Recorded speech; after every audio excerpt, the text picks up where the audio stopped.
pressure area sa loob ng Philippine Area of Responsibility ay patuloy pa rin nakakaapekto sa may Eastern Visayas at ilang bahagi ng Bicol Region at Mindanao.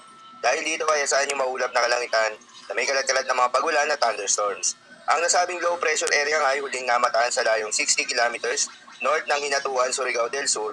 Hindi naman ito inaasahan na lalakas bilang isang bagyo within the next 24 hours. Ngunit asahan na magdadala pa rin ito ng mga pagulan habang papalapit ito sa ating kalupaan na posible ring malusaw ngayong darating na weekend. Samantala, yung easterlies o yung mainit na hangin galing sa may silangan, ang nakakaapekto naman sa lalabing bahagi pa ng ating bansa kasama ng Metro Manila. Dahil dito ay asahan naman yung bahagyang maulap hanggang sa maulap na kalangitan na may mataas na tsansa ng mga pagulan pagsapit ng hapon o gabi. At dahil nga sa epekto nitong low pressure area, asahan sa Caraga, Eastern Visayas, Albay, Sorsogon, Masbate at Catanduanes ang maulap na kalangitan na may kalat-kalat na mga pagulan at thunderstorms. Posible ang mga pagbaha o pagguho ng lupa dahil sa katamtaman hanggang sa kung minsan ay malakas na pagulan.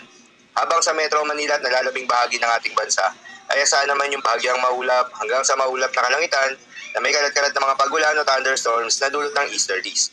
Posible rin ang mga pagbaha o pagguho ng lupa during severe thunderstorms. Madalas nabobo ang mga thunderstorms na ito tuwing hapon o gabi na nagtatagal ng 1 hanggang 2 oras.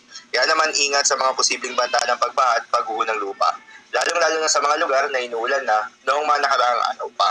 Para naman sa heat index forecast, narito yung mga lugar na makakaranas ng matinding init ngayong araw, kabilang dyan ang Dagupan City, Pangasinan na aabot sa 46 degrees Celsius, 43 degrees Celsius naman sa may General Santos City, South Cotabato.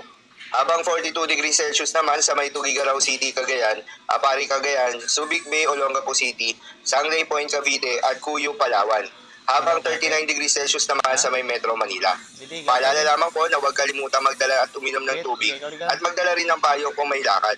Bawasan muna ang paglabas ng bahay sa panahon ng mataas na temperatura upang maiwasan ng heat-related emergencies kagaya ng heat exhaustion, heat cramps at heat stroke.